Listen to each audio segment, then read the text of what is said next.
लोकसभेच्या निकालानंतर अजित पवार गटात फूट पडणार आहे.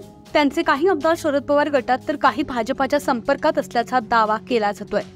या परतीच्या प्रवासात मावळचे आमदार सुनील शेळकेंचं नाव आहे का, असा प्रश्न विचारल्यावर शेळकेंनी स्पष्टपणे सांगितलं, माझा काही स्वार्थ असेल तरच मी अजित पवारांना सोडून जाऊ शकतो, मात्र सध्या माझ्यापुढे कोणताही स्वार्थ नाही, त्यामुळे मी अजितदादांची साथ सोडणार नाही, असा दावा शेळकेंनी केलाय.